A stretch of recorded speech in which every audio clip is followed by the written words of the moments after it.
तो हेलो दोस्तों, ABC coaching YouTube channel में आप सभी का स्वागत है। दोस्तों, आशा है कि आप अपने बोर्ड एग्जाम की तैयारी अच्छे से कर रहे होंगे। आज की इस वीडियो में कक्षा 9वीं के साइंस अर्थात विज्ञान के महत्वपूर्ण ऑब्जेक्टिव प्रश्न बताने वाला हूं, जो कि आपकी बोर्ड परीक्षा के लिए काफी महत्वपूर्ण है। दोस्तों, इस वीडियो में बताए गए सभी क्वेश्चन को आप अपने कॉपी में नोट कर लीजिए, क्योंकि यह जो है एग्जाम के लिए जो मॉडल पेपर जारी होता है उसका ब्लूप्रिंट है। ठीक है, इसको अच्छे से आप लोग को तैयार कर लेना है। तो दोस्तों, क्वेश्चन की ओर जानने से पहले इसको कुछ सामान्य के बारे में आपको बता देता हूं। तो ध्यान दीजिएगा कि सभी प्रश्न आप लोगों को करना अनिवार्य है और आपके जो है क्वेश्चन पेपर में 50 प्रश्न दिए जाएंगे। प्रत्येक प्रश्न जो है 1 अंक का होगा, यानी कि अर्थात आपका फुल मार्क जो है 50 नंबर का होने वाला है। और प्रत्येक प्रश्न में जो है 4-4 विकल्प दिए जाएंगे, जिसमें कि एक उत्तर जो है सही होगा, उसको जो है मार्कशीट पर गोले को काला करते हुए जो आपको अंकित करना है, आपको भरना है। तो और दोस्तों, आप हमारे चैनल पर नए हैं तो चैनल को सब्सक्राइब करने के साथ बेल आइकन को प्रेस कर लीजिए, ताकि आने वाले हर एक वीडियो की लेटेस्ट अपडेट आप लोगों को मिल सके। तो चलिए दोस्तों, क्वेश्चन की ओर चलते हैं। देखिए, सबसे पहला सवाल आप हमारी स्क्रीन पर देख पा रहे हैं। यहाँ पे लिखा है कि त्वरण का एसआई मात्रक है। तो दोस्तों, आप लोगों को मैंने पहले भी बताया था कि त्वरण का एसआई मात्रक होता है मीटर प्रति सेकंड स्क्वायर, जो कि ऑप्शन नंबर आपका सी में दिया हुआ है। अगला क्वेश्चन है कि वेग में परिवर्तन की दर है। तो दोस्तों, आप लोगों को पता है कि वेग में परिवर्तन की दर को हम लोग त्वरण कहते हैं, जो कि ऑप्शन नंबर सी में दिया हुआ है। अगला क्वेश्चन है कि एक कार 2 आवर में जो है 100 सेंटीमीटर की दूरी तय करती है। यानी दोस्तों, यहाँ पे ये कह रहा है कि एक कार है, ठीक है, एक कार है जो कि 2 घंटे में 100 सेंटीमीटर की दूरी वो तय करती है। तो इसकी औसत चाल क्या होगी? तो दोस्तों, आप लोगों को मैंने फॉर्मूले के अनुसार बताया था, औसत चाल निकालेंगे, इसको हम गुना कर देंगे तो कितना हो जाएगा, 2 गुना 100 तो 200 किलोमीटर प्रति आवर, जो कि ऑप्शन नंबर आपका सी में दिया हुआ है। इसको अच्छे से आप लोग जो है कॉपी में नोट करते जाइए। अगला सवाल देखें, यहाँ पे लिखा है कि 2 केजी द्रव्यमान वाली वस्तु को 5 मीटर प्रति सेकंड स्क्वायर की दर से जो है त्वरित करने में कितना बल की आवश्यकता होगी? इसमें जो है बल की आवश्यकता यहाँ पे कह रहा है। तो दोस्तों, आपको पता होगा कि बल का एसआई मात्रक न्यूटन होता है, जिसको हम एन से सूचित करते हैं। और यहाँ पे न्यूटन में जो है यहाँ पे आंसर आपको बताने हैं। यहाँ पे 4 ऑप्शन दिए गए जो भी न्यूटन में है। तो इसको अगर हम सॉल्व करें तो इसका आंसर ध्यान दीजिएगा कि यहाँ हो जाएगा, इसको और इसको हम मल्टीप्लीकेशन करते हैं तो 10 हो जाता है। तो इसका आंसर क्या हो जाएगा, 10 न्यूटन हो जाएगा। ऑप्शन नंबर बी इसका जो है सही आंसर होगा।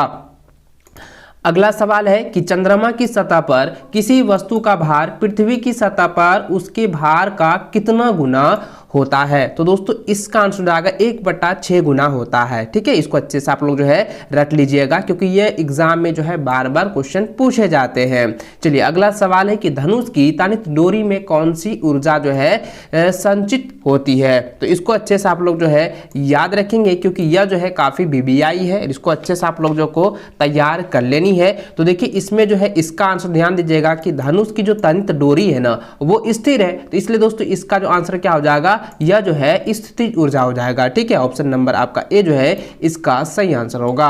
अगला सवाल की ओर चले तो यहाँ पे देखिए, ध्यान दीजिएगा दोस्तों, यहाँ पे दिया हुआ है कि किसी वस्तु का वेग जो है दुगना कर दिया जाए तो इसकी गतिज कितनी हो जाएगी? तो दोस्तों, आपको पता है कि यहाँ पे वेग जो है दुगनी कर दिया गया है, तो इसका जो आंसर क्या हो जाएगी, इसकी गति जो हो जाएगा वो चौगुनी हो जाएगी। ऑप्शन नंबर सी इसका सही आंसर होगा।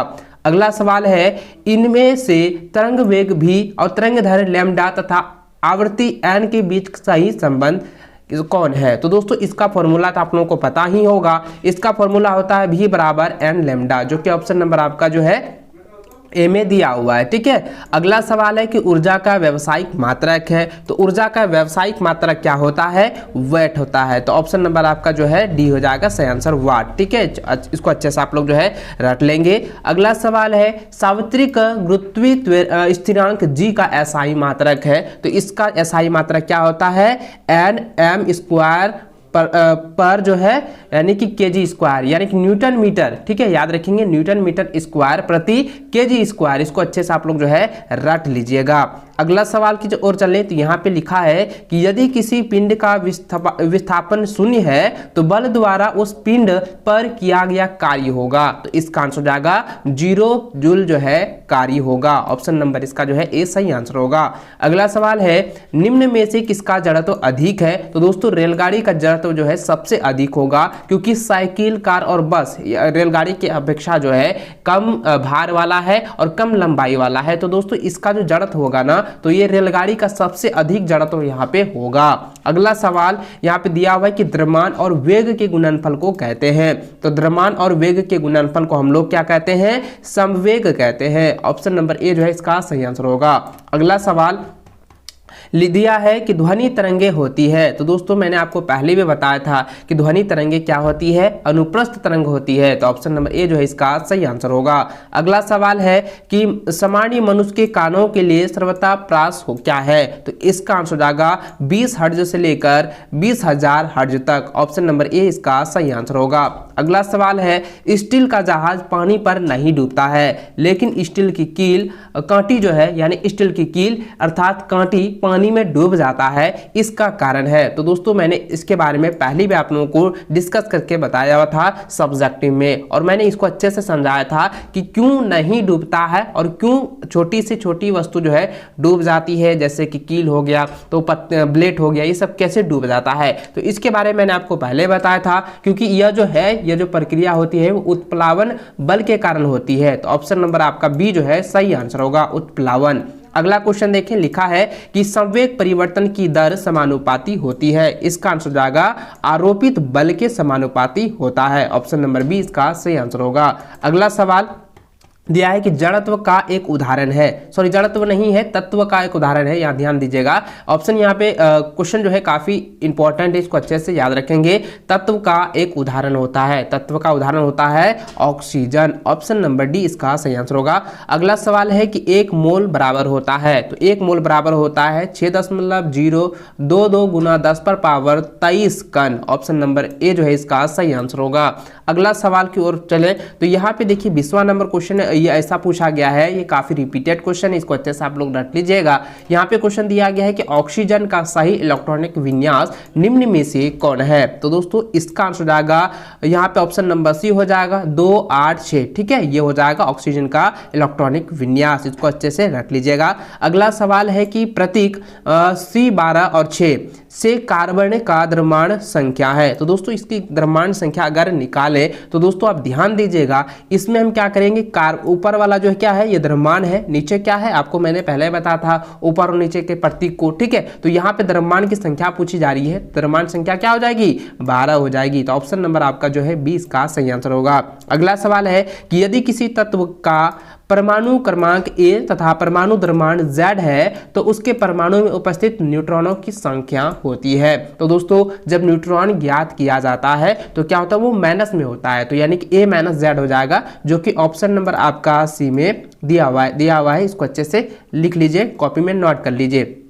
अगला सवाल है किस अवस्था में अणुओं की ऊर्जा अधिकतम होती है। तो दोस्तों इसका आंसर जाएगा गैस अवस्था में। ऑप्शन नंबर इसका सी सही आंसर होगा। अगला सवाल है कि 10 डिग्री सेंटीग्रेड तापक्रम बराबर होता है, तो इसको हमको केल्विन में ज्ञात करनी है। ध्यान दीजिएगा कि यहाँ पे केल्विन में आपको आंसर बताने हैं, तो इसका आंसर जाएगा 283 केल्विन, क्योंकि दोस्तों 273 केल्विन तो होता है। ठीक है, यानी कि 273, ध्यान दीजिएगा 273 और प्लस यहाँ पे क्या है 10 डिग्री है, तो इसको हम ऐड करेंगे तो कितना हो जाएगा 283 केल्विन, जो कि ऑप्शन नंबर आपका 20 सही आंसर होगा। अगला सवाल है कि निम्नलिखित में से कौन मिश्रण है। तो दोस्तों ध्यान दीजिए, यहाँ पे ऑप्शन दिया है चांदी, हाइड्रोजन, जल और वायु। तो दोस्तों इसका जो आंसर होगा, ध्यान दीजिएगा काफी पेचीदा है और काफी इंपॉर्टेंट सवाल है और ये बार बार एग्जाम में पूछा जाता है। तो इसका आंसर जाएगा वायु, क्योंकि वायु जो है एक मिश्रण है, क्योंकि वायु में बहुत सारे गैस होते हैं, धूल कण होते हैं, आद्र होते हैं, सारा चीज मौजूद रहता है, इसलिए दोस्तों ये आंसर इसका सटीक होगा। ठीक है,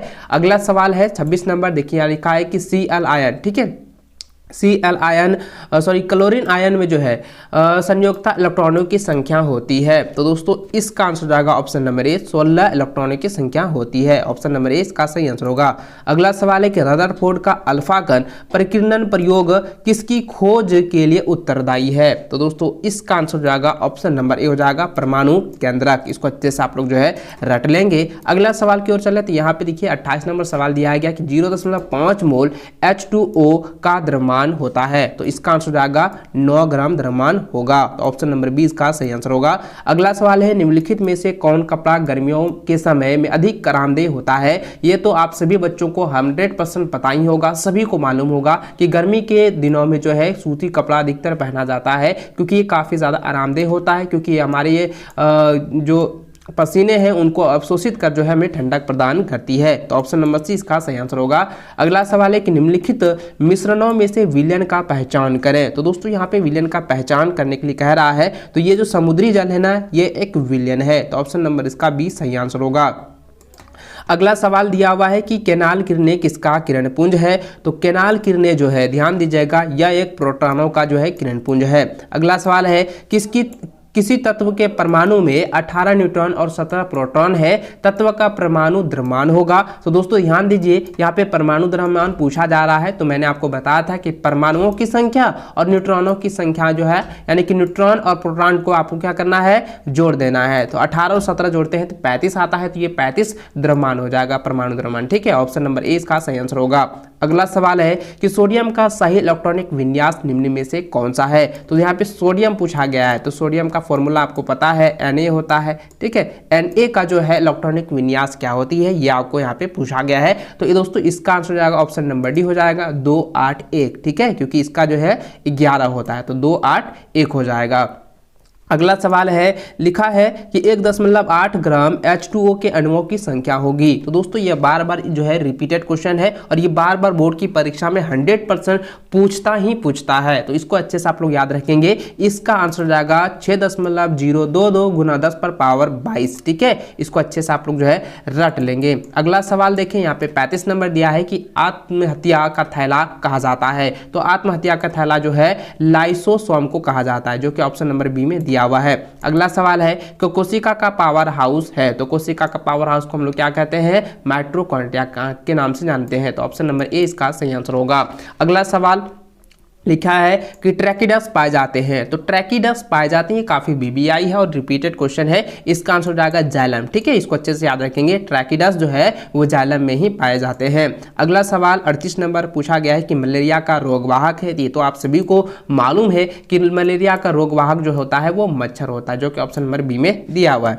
अगला सवाल है कि ओजोन गैस पाई जाती है। तो ओजोन गैस जो है वो समताप मंडल में पाई जाती है, जो कि ऑप्शन नंबर सी में दिया हुआ है। ठीक है, अगला सवाल है कि पौधों द्वारा संश्लेषित पदार्थ कहलाते हैं। 40वां नंबर क्वेश्चन जो है काफी रिपीटेड है, और इसको अच्छे से आप लोग जो है याद रखेंगे। क्वेश्चन एक बार फिर से पढ़ देता हूं कि पौधों द्वारा संश्लेषित पदार्थ कहलाते हैं। तो पौधों द्वारा संश्लेषित पदार्थ को हम लोग कहते हैं जैव रसायन। ऑप्शन नंबर ए का सही आंसर होगा।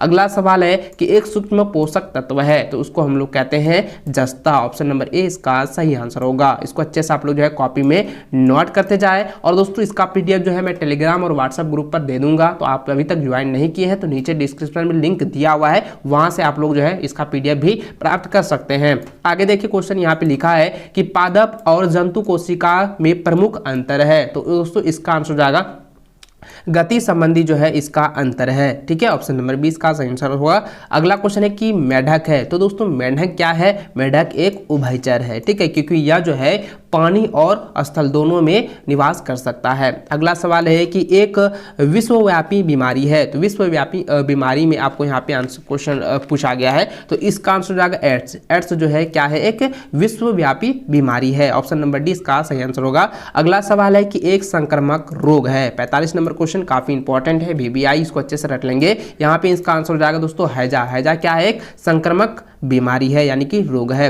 अगला सवाल है कि ओजोन है। तो ओजोन क्या है, आपको पता होगा। ओजोन जो है वह एक गैस है, जो कि ऑप्शन नंबर सी में दिया हुआ है। ऑप्शन नंबर सी हो जाएगा, सॉरी ऑप्शन नंबर डी हो जाएगा गैस। ठीक है, इसको अच्छे से याद कर लेंगे। अगला क्वेश्चन आपका 47 नंबर है कि ईडीबी क्या है। तो देखिए दोस्तों ईडीबी क्या है, ये तो बार बार एग्जाम में पूछा जाता है कि ईडीबी क्या है, एक धूमक है। ये तो आप लोगों को मैंने पहले ही बताया था कि फुमिगेंट होता है। तो ऑप्शन नंबर यहाँ पे क्या हो जाएगा, ए जो है इसका सही आंसर हो जाएगा। ईडीबी जो है एक धूमक है। अगला सवाल है कि किस प्रकार के उत्तकों की क्रियाशीलता के कारण जो है पौधों में वार्षिक वलय बनते हैं। तो दोस्तों इसका आंसर हो जाएगा दृढ़ उत्तक। ऑप्शन नंबर आपका डी सही आंसर होगा।